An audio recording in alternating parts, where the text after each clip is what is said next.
Cut off নির্ধারণ করতে হলে তিনটে জিনিসের প্রয়োজন। প্রথমত কত ভ্যাকান্সি আছে, আর এই পরীক্ষার অ্যাভারেজ স্টুডেন্ট নাম্বার ছিল 45 +-2, এটা হচ্ছে স্কোর। ঠিক আছে, এবার পরবর্তী দেখো KP main 2022 versus WBP main 2025, প্রশ্ন কঠিন হয়েছে। হ্যালো এভরিওয়ান, আশা করছি তোমরা সবাই খুব ভালো আছো।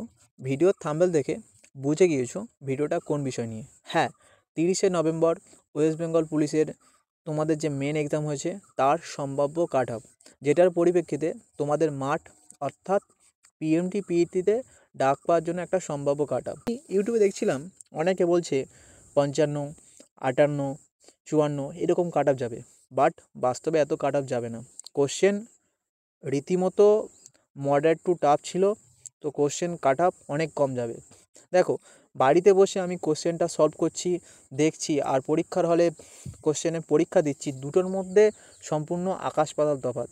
দুটোর অ্যাটমসফিয়ার সম্পূর্ণ আলাদা। পরীক্ষার হলে কোশ্চেনটা কেমন ছিল তার পরিপ্রেক্ষিতে নির্ভর করে কোশ্চেন কেমন হয়েছে সেটা বোঝা যায়। তো কোশ্চেন মোটামুটি ভালোই টাফ ছিল। ঠিক আছে, আমি যে কাট অফ ভিডিওটা করব মোটামুটি 95% চান্স আছে তোমাদের কাট অফ মিলে যাবে। তার জন্য ডিটেলসে আমি ভিডিওটা করব। হয়তো একটু ভিডিওটা লেন্দি হয়ে যেতে পারে, বাট ভিডিওটা স্কিপ না করে দেখো, তোমার আর অন্য কোনো কাট অফ ভিডিও দেখার প্রয়োজন হবে না, পুরো ডিটেলসে বলবো। তো চলো ভিডিওটা শুরু করা যাক। সবার প্রথম বলি, কাট অফ নির্ধারণ করতে হলে তিনটে জিনিসের প্রয়োজন। প্রথমত কত ভ্যাকান্সি আছে, দ্বিতীয়ত কতজন পরীক্ষার্থী পরীক্ষায় বসেছে, আর তৃতীয়ত সবথেকে ভাইটাল যে কোশ্চেন কেমন হয়েছে। এই তিনটে। তো সবার প্রথম বলি, তোমাদের ওয়েস্ট বেঙ্গল পুলিশের ভ্যাকান্সি ছিল 11,749, যার মধ্যে ছেলেদের 8,212, মেয়েদের 3,537। আর কতজন পরীক্ষার্থী পরীক্ষায় বসেছে? অ্যাপ্রক্স 10 থেকে 12 লাখ ফর্ম ফিল আপ হয়েছে, অ্যাপ্রক্স 8 থেকে 9 লাখ পরীক্ষার্থী পরীক্ষায় বসেছে। কারণ আমাদের কলকাতা পুলিশ কনস্টেবলের সময় 9 লাখ ফর্ম ফিল আপ করেছিল, মোটামুটি 7 লাখ মতো বসেছিল। তো সেটার সংখ্যা বেড়ে এখন 8 থেকে 9 লাখ হতে পারে। আর বাকি রইল কোশ্চেন লেভেল কেমন হয়েছে, সেটা আমি পরে বলছি। তো আগে ক্যাটাগরি ওয়াইজ তোমাদের ভ্যাকান্সিটা দেখে নাও। ঠিক আছে, তো সবার প্রথম হচ্ছে ক্যাটাগরি ওয়াইজ। ইউআর ক্যাটাগরি ছেলেদের ভ্যাকান্সি হচ্ছে 840, মেয়েদের হলো 360। তো এই যে ভ্যাকান্সিটা আছে এটা হচ্ছে পিওর জেনারেল স্টুডেন্টদের জন্য। আর ইউআরের টোটাল ভ্যাকান্সি যেটা হলো 3,695, এর মধ্যে সিভিক, হোমগার্ড আর এক্সামটেড ক্যাটাগরি এই সব কটা মিলিয়ে টোটাল ভ্যাকান্সি হচ্ছে 3,695। এক্সামটেড ক্যাটাগরি মানে হচ্ছে যাদের বাবা মারা সার্ভিস চলাকালীন মারা গিয়েছে, তাদের উত্তরাধিকারী সূত্রে তারা জবটা পাবে সেই পরিপ্রেক্ষিতে। তো এর আগেও নিয়েছে, 2 বছরে রিসেন্ট মারা গেলে হয়তো খুব বেশি হলে 500 জন, তাও হবে না। ঠিক আছে, তো তোমাদের টোটালের উপর থেকে 500 জন হয়তো মাইনাস হবে। ঠিক আছে, আর যে সিভিক হোমগার্ডের কথা যেটা বলছিলাম, দেখো সিভিক হোমগার্ড এরা মোটামুটি 10 থেকে 12 বছর সার্ভিস করছে। তো 10 থেকে 12 বছর সার্ভিস করার পরে 1600 মিটার রান 6.5 মিনিটে পাস করা খুবই চাপের আছে। খুব বেশি হলে হয়তো 1000-এ 10 জন পাস করতে পারবে, এটা বাস্তব কথা। কিন্তু তোরা সবাই ফিট থাকতে পারে, কিন্তু 6.5 মিনিটের মধ্যে 1600 মিটার মাঠ করা একদম ইম্পসিবল। ঠিক আছে, খুব বেশি জন করতে পারবে না। তাই তোমাদের যদি এখানে ইউআরের ক্যান্ডিডেট বাদ দিই, ভ্যাকান্সিটা যদি আমি বাদ দিই, মোটামুটি 3,695 মাইনাস তোমরা মোটামুটি এখানে 2,800 মতন ভ্যাকান্সি তোমরা ইউআর পেয়ে যাবে। যখন সিভিক ভলেন্টিয়ার হোমগার্ড ক্যান্ডিডেট থাকবে না, তখন আপনি তোমরা এই ভ্যাকান্সিগুলো পেয়ে যাবে, কারণ রিক্রুটমেন্ট তো করতে হবে। ও প্রত্যেকটা থেকে ইউআর বলো, এখানে এসসি বলো, প্রত্যেকটাতে তোমরা ছাড় পেয়ে যাবে। ঠিক আছে, এই করে হয়তো তোমাদের যে ভ্যাকান্সি আছে 11,749, তাই তো 11,749। তো এই ভ্যাকান্সি থেকে 1.5 থেকে 2,000 বাদ দিলে মোটামুটি তোমরা এই ভ্যাকান্সিটা রিক্রুটমেন্ট হবে। ঠিক আছে, 9,700 পিওর রিক্রুটমেন্ট হবে। ঠিক আছে, তো হিসেব মতো ভ্যাকান্সি তোমাদের অনেক বেড়ে গেল। ঠিক আছে, তো দেখে নাও ভ্যাকান্সিটা কত আছে। ইউআরের 840, মেয়েদের 360, SC 672, female 288, OBC 252, OBC female 108, OBC 252, OBC 108, ST 168, 72, 588, 252। তো মোটামুটি এই ছিল হচ্ছে তোমাদের ভ্যাকান্সি। এটা পরে আবার বাড়বে। দেখো এখানে লেখা আছে রেজাল্ট তোমাদের 2 থেকে 3 সপ্তাহের মধ্যে দেওয়ার খুব সম্ভাবনা আছে। দেওয়ার সম্ভাবনা আছে মিন্স তোমাদের 2 থেকে 3 সপ্তাহের মধ্যে রেজাল্ট তোমরা পেয়ে যাবে। এবার বলি কতজন পরীক্ষার্থী মাঠে ডাকতে পারে। দেখো হিসেব মতন 11,749 ইন্টু 8, তার মানে হচ্ছে 93,992 যদি 8 গুণ ডাকে, আর যদি 9 গুণ ডাকে তাহলে হচ্ছে 1,05,741। তো অ্যাপ্রক্স 9 গুণ ডাকতে পারে। এবার সিভিক হোমগার্ডের তুলনায় আলাদা। এমনি ক্যান্ডিডেটের জন্য যত ডাকবে সিভিক হোমগার্ডের জন্য অত ডাকবে না, কারণ অত পরীক্ষার্থী তো পাস করতে পারবে না, এটা অনেক ব্যাপার থাকে। তো মোটামুটি অ্যাপ্রক্স 85,000 তোমাদের মাঠে রাখতে পারে, ঠিক আছে।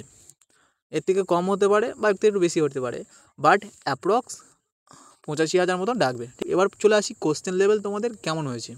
চলো দেখো কোশ্চেন লেভেল তোমাদের কেমন হয়েছে। কোশ্চেন লেভেল 3 রকম হয়, ইজি, মডারেট অ্যান্ড টাফ, ঠিক আছে। এই 3 ধরনের প্রশ্ন হয়। তো সবার প্রথম দেখি জিকেতে 12টা প্রশ্ন ইজি এসছে, মডারেট 8টা, আর টাফ 5টা। ইংলিশে 4টে ইজি, মডারেট 2টো, টাফ 4টে। ইংরাজি কোশ্চেন যথেষ্ট কঠিন ছিল। ম্যাথে 10টা ইজি এসছে, 9টা মডারেট আর 6টা টাফ। জিআই 13টা ইজি ছিল, মডারেট ছিল 8টা, টাফ ছিল 4টে। তো টোটাল ইজি অঙ্ক ছিল, মডারেট ছিল 28টা, টাফ ছিল 18টা। অ্যাভারেজ ছেলেরা জিকেতে স্কোর করেছে 14 থেকে 17, 4 থেকে 5 ইংরাজি স্কোর করেছে অ্যাভারেজ, ম্যাথে 15 অ্যাভারেজ স্কোর করেছে, আর জিআই 15 থেকে 17। তো টোটাল তোমাদের ছেলেদের গড় অ্যাভারেজ নাম্বার আসছে 48। এবার বলি একটা কথা, এখানে যে ইজি প্রশ্ন আছে 39 তোমরা করে দেবে, প্লাস এই 28-এর হাফ, তার মানে হচ্ছে 14, 53। আর এই যে টাফ প্রশ্নগুলো অনেকে পারেনি, তো মোটামুটি আর এখান থেকে মডারেট থেকে কিছু মাইনাস হলে মোটামুটি এখানে দেখা যাচ্ছে একটা স্কোর দাঁড়াচ্ছে 45। এটা হচ্ছে অ্যাভারেজ নাম্বার, ঠিক আছে। তো কিছু মাইনাস হলে মোটামুটি -2, এটা হচ্ছে প্রত্যেক ক্যান্ডিডেটের অ্যাভারেজ নাম্বার। হ্যাঁ, আর পরীক্ষা 55 to 62 নাম্বার হচ্ছে সবথেকে ভালো নাম্বার এই পরীক্ষার জন্য হয়েছে। আর এই পরীক্ষার অ্যাভারেজ স্টুডেন্ট নাম্বার ছিল 45 +-2, এটা হচ্ছে স্কোর, ঠিক আছে। এবার পরবর্তী দেখো KP main 2022 versus WBP main 2025। প্রশ্ন কঠিন হয়েছে। আমাদের কলকাতা পুলিশের মেন এক্সাম আর তোমাদের ডব্লিউবিপি মেন এক্সামের তুলনায় তোমাদের এবারে ডব্লিউবিপি মেন এক্সাম যথেষ্ট কঠিন ছিল, ঠিক আছে। যে ইংরাজি কোশ্চেন ছিল, ইংরাজি কোশ্চেনটা খুব কাছাকাছি ক্লোজেস ছিল, ম্যাথের প্রশ্নগুলো যথেষ্ট টাফ ছিল, ঠিক আছে। দেখে মনে হতে পারে খুব সহজ, বাট কোশ্চেনের যে 4টে করে অপশান ছিল সেগুলো ক্লোজেস ছিল, তাই কোশ্চেনগুলো যথারীতি কোশ্চেন টাফ হয়েছে, ঠিক আছে। অফিসিয়ালি কাট আপ না, এটা আমার নিজস্ব অভিজ্ঞতা থেকে একটা কাট আপ, সরস কাট আপ। তো category wise male and female রিওয়ার্ডের কাট আপ 46 থেকে 51 থাকবে, ফিমেলের কাট আপ 42 থেকে 47, এসসির কাট আপ 37 থেকে 42, ফিমেলের 31 থেকে 36, এসটি 32 থেকে 36, মেয়েদের 28 থেকে 32, ওবিসি এ 34 থেকে 38, মেয়েদের 29 থেকে 33, ওবিসি বি যাদের একটু কাট আপটা হাই যেতে পারে কারণ হচ্ছে ভ্যাকান্সি কম আছে 44 থেকে 49, আর মেয়েদের হচ্ছে 40 থেকে 45। এই হচ্ছে তোমাদের কাট আপ।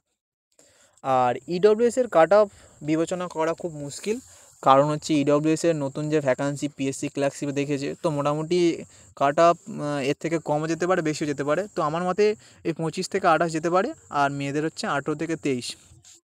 তোমাদের ইউআরের কথা বলি, ইউআরে যারা 46 থেকে 51 যে কাট অফটা দেখিয়েছি, এটা অনেকটা হাই কাট অফ, ঠিক আছে। কাট অফ এর থেকে কমও থাকতে পারে, বাট এর থেকে বেশি যাবে না একদম। যারা 46 থেকে 51 পেয়েছো, নিঃসন্দেহে তোমরা ভালোভাবে পড়াশুনো করো, মাঠের জন্য প্রস্তুতি নাও, তোমরা অবশ্যই ডাক পাবে। আমি যে কাট আপটা করেছি এটার পরিপ্রেক্ষিতে +-2 তোমরা অ্যাড করে নিও, এরকম যেতে পারে, ঠিক আছে। আরেকটা কথা বলি, এই যে ভ্যাকান্সি এসটি ও ওবিসি এদের তুলনায় 1 থেকে 2 নম্বর কমতে পারে, কারণ এদের দুজনার কাস্টের ভ্যাকান্সি বেশি ছিল, তাই 1 থেকে 2 নম্বর কমতে পারে। কাট অফ আরও কম যেত। এখানে কিছু ক্যান্ডিডেট আছে, যেমন WBCS, CGL, এরকম পরীক্ষার্থী অনেক আছে যাদের হাইট শর্ট, মাঠ করতে পারবে না, বাট তারা পরীক্ষা দিয়েছে এবং তারা খুব ভালো স্টুডেন্ট। তারা ফিজিক্যালের দিক থেকে হয়তো ফিট হতে পারবে না, বাট তারা পরীক্ষার হলে খুব ভালো স্টুডেন্ট। তো সেই জন্য পরীক্ষার যে কোশ্চেনটা যেটা হয়েছে তারা একটু নাম্বার বেশি পাবে। তো কাট অফ আর একটু কম যেত। যা কাট অফ দিয়েছি 95% চান্স আছে কাট অফ মিলে যাবে। হ্যাঁ, এখন তোমাদের মনে হতে পারে যে কাট অফ ভুল আছে, নাও মিলতে পারে, বাট যখন অফিসিয়ালি কাট অফ দেবে তখন আমাকে বলে যেও যে দাদা তোমার কাট অফ মেলেনি। আমার এতদিনের অভিজ্ঞতা থেকে বলছি, কাট অফ এটার মধ্যে থাকবে, এর থেকে কম থাকবে কিন্তু এর বেশি যাবে না, ঠিক আছে? আর তোমরা ভালোভাবে পড়াশোনা করো। এখন কাট অফ ভিডিও দেখে বেকার সময় নষ্ট করো না। যে পরীক্ষাটা হয়ে গিয়েছে সেটা ভেবে কোনো কাজ নেই, ভেবে ভাবা মানে বেকার। তোমাদের সামনে 21শে ডিসেম্বর তোমাদের কেপি মেন এক্সাম আছে, সেটা নিয়ে ভালোভাবে পড়াশোনা করো।